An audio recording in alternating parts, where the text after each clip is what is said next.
This car doesn't come with a user manual, it comes with a lawyer. And if you break just one rule, the manufacturer has the right to take it back forever.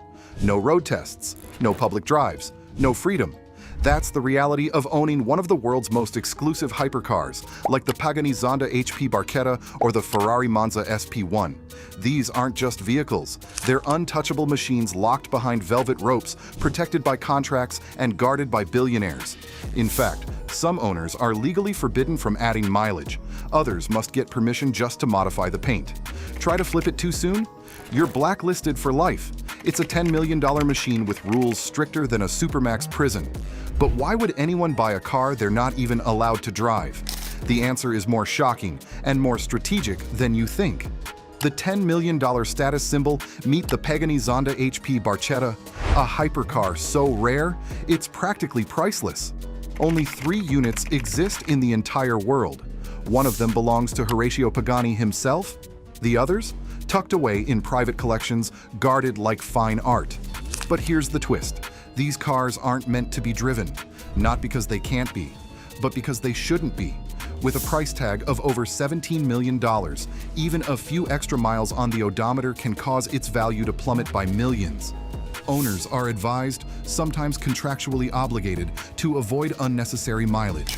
In fact, some buyers purchase them knowing they'll never take them out of the garage. It's not about performance, it's about prestige.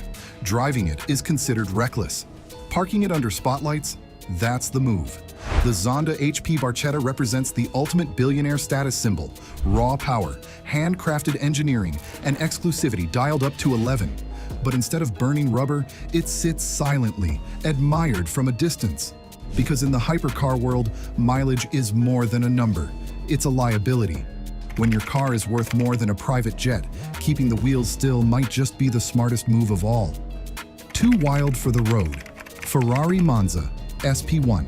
The Ferrari Monza SP1 looks like it was ripped straight out of a futuristic video game, but this machine is very real and very untouchable.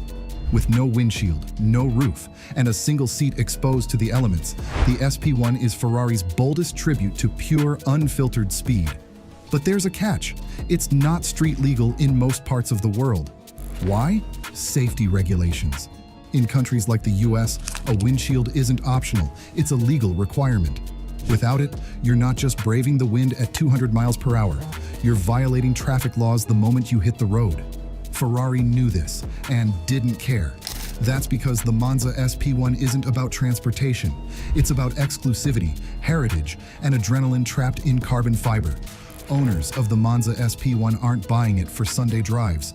They're collecting history. Ferrari only made 499 units, offered exclusively to its most loyal, high-net-worth clients. And even those lucky enough to get one often store it away like a crown jewel. With a 6.5-liter V12 engine and zero driver protection, the SP1 is too wild for the road, and that's exactly what makes it legendary. It's not built to be practical, it's built to be unforgettable. The secret rules billionaires follow. Owning a hypercar isn't just about having money, it's about playing by unspoken rules that most people never hear about. When you buy a car like a Bugatti Divo, Pagani Huayra, or a LaFerrari, you're not just getting a vehicle, you're entering an elite club. And every club has rules.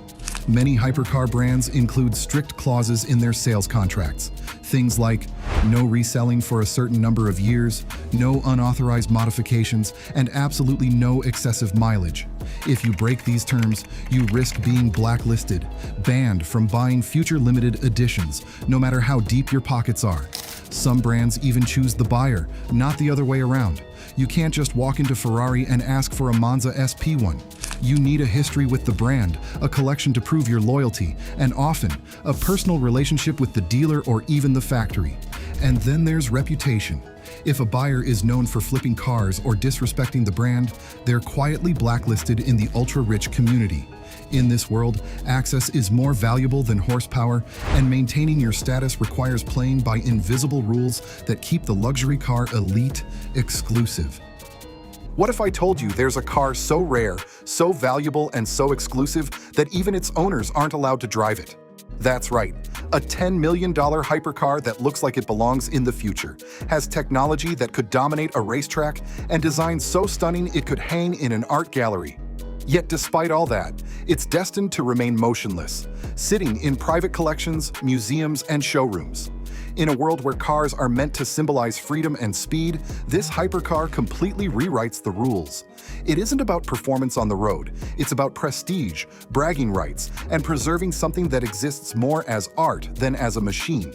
Today, we'll explore the incredible story of this forbidden hypercar, what makes it worth such a jaw-dropping price, why it's locked away from the thrill of the open road, and how it became one of the rarest, most mysterious vehicles in automotive history. If you thought luxury was about leather seats and horsepower, prepare to rethink what a true status symbol looks like. And there you have it, the incredible story of the $10 million hypercar no one is allowed to drive. It's a paradox in the automotive world, a vehicle built with performance in mind, yet destined to remain untouched by the road. For some, it's the ultimate flex of wealth, a piece of rolling art that says, "I own something you never will." For others, it feels like a tragic waste. Why build a machine capable of greatness if it will never be unleashed? But whether you love or hate the concept, there's no denying its impact.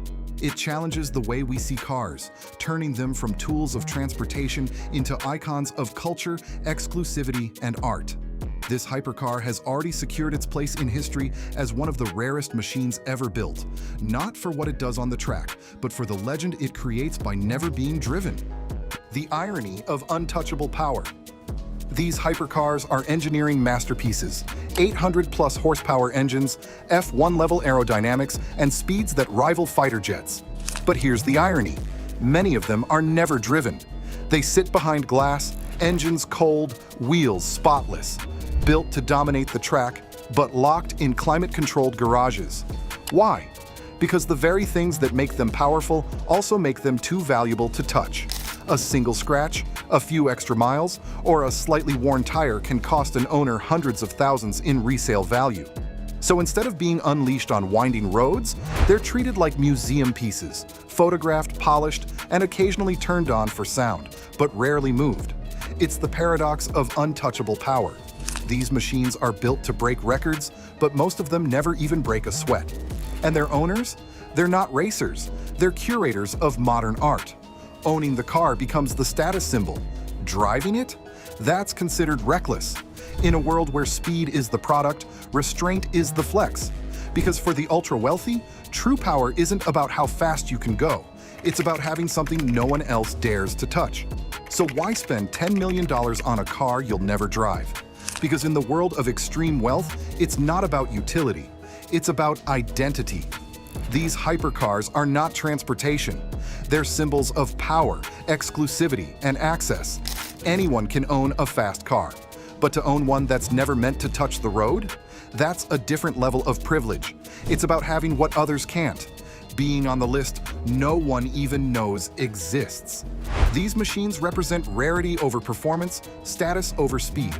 They aren't driven because their value isn't in the engine. It's in the story, the scarcity, the name attached to them. In the end, owning the unobtainable isn't about driving it. It's about knowing you could and choosing not to. That restraint? That's the real flex. Because in this world, the more untouchable something is, the more valuable it becomes. If you enjoyed this deep dive into the world of untouchable hypercars, hit that like button. It helps more than you think. Want more stories about wealth, power, and the machines built for billionaires? Then make sure to subscribe and turn on the bell icon so you never miss an upload.